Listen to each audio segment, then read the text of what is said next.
Fala assim, eu tô sofrendo porque eu fui cancelado. Cria vergonha no meio da sua cara, tenha santa paciência. Pessoas livres, pessoas de mentes filosóficas não são canceladas, são incanceláveis. Bate à vontade, a postura tá aqui.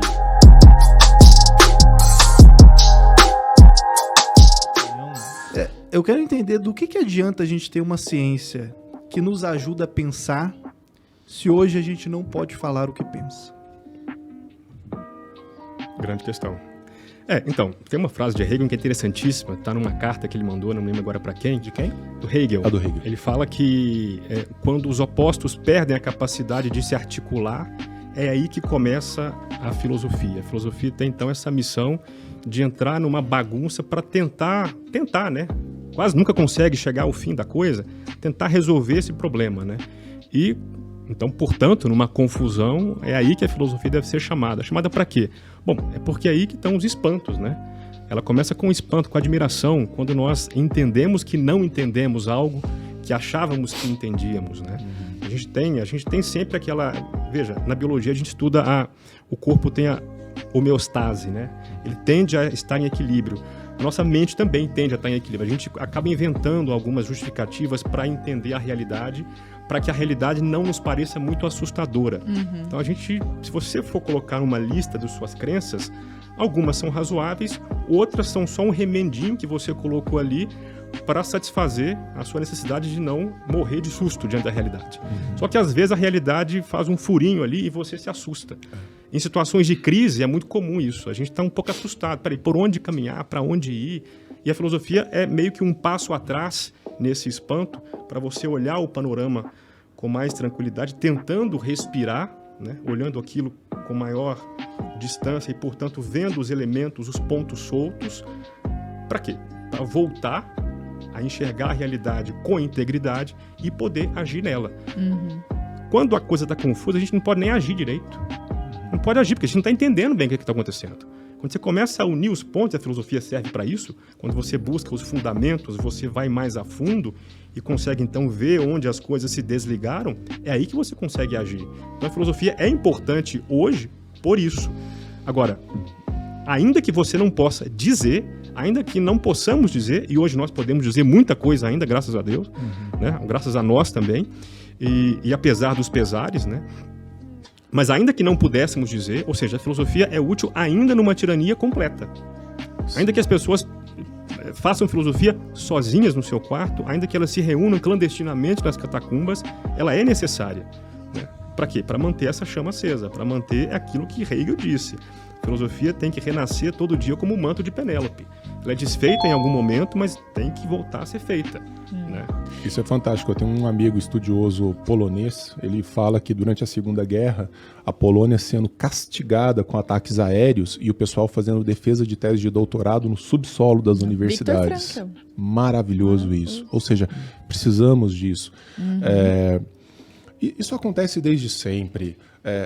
Eu acho muito engraçado as pessoas falarem assim, nós estamos em crise, a crise é um problema, a crise é um perigo. Nós somos seres da crise, porque nós somos capazes de fazer perguntas para as quais nós não temos respostas. Um ser que é capaz de fazer perguntas para as quais não tem respostas é um ser em constante crise. A crise faz parte da nossa existência. Eu acho muito bonito o julgamento de Sócrates, né? Quarto século antes de Cristo, quando os gregos, declaram a pena de morte de Sócrates, um mês depois a pena é concretizada e depois os documentos que surgem daí, o modo como os gregos ficam embasbacados com o que eles fizeram. Porque se existia um povo na antiguidade que entendia a importância da liberdade, a possibilidade de você dizer as coisas que contrariassem uma ordem estabelecida, esse povo foi o grego. E quando eles matam Sócrates, eles dizem, bom, mas o que nós fizemos? O que nós fizemos porque um cara andava pela cidade disseminando ideias diferentes daquela nas quais nós acreditávamos, incomodando as pessoas com perguntas. Bem parecido com Jesus. Exato, as figuras são muito correlatas, tem um paralelo nesse sentido. Ambos foram mortos por crime de opinião também. Por crime de opinião. Ambos não deixaram nenhum escrito também. Então, assim, essa ideia de... por isso que eu acho, assim, desculpa, fala assim, eu tô sofrendo porque eu fui cancelado.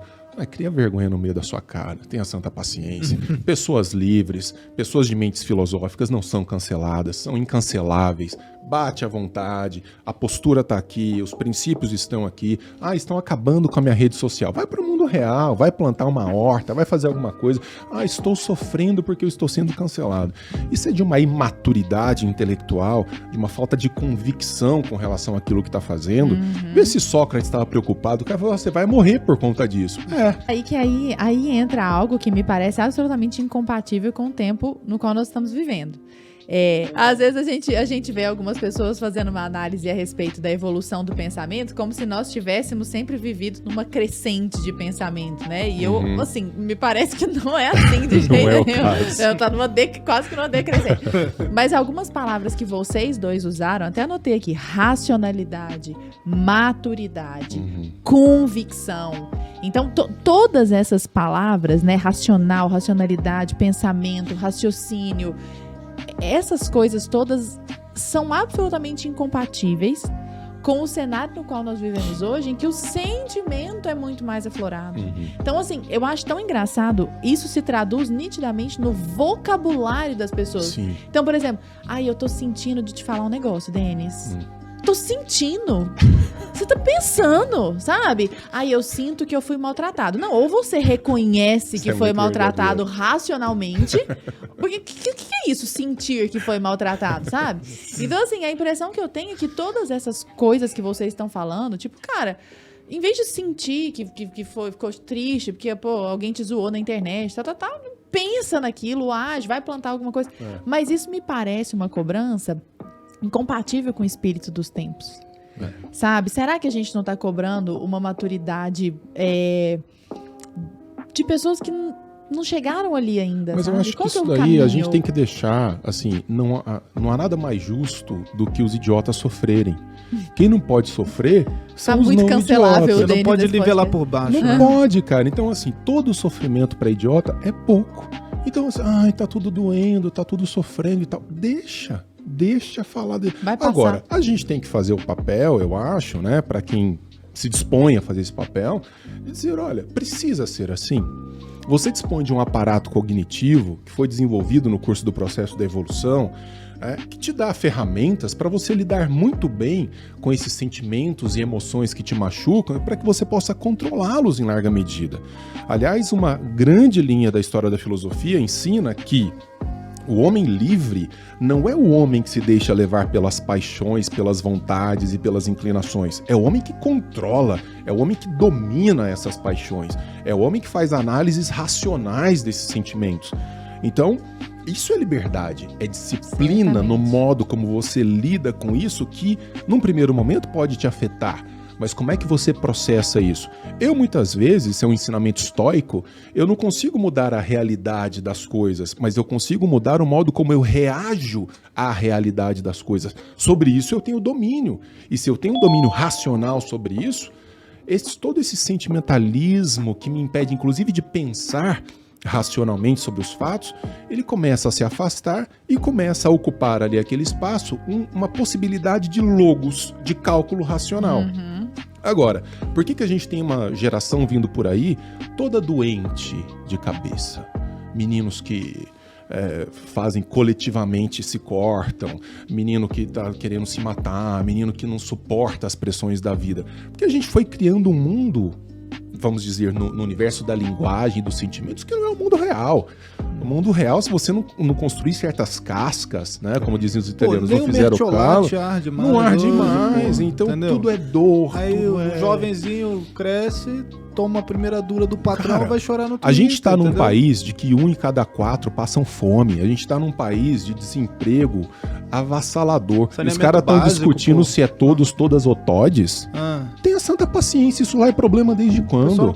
Chama de Nescau. Não consegue nem definir se é menino ou menina, pô, hoje em dia. Percebe? Então as pessoas começam a adoecer por conta de tantas coisas inúteis que ocupam a cabeça, quando tem um mundo para tocar, vai trabalhar, vai construir, vai produzir.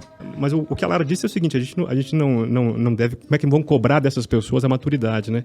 Acho que o ponto não é nem cobrar, o ponto é manter essa referência sempre viva, né?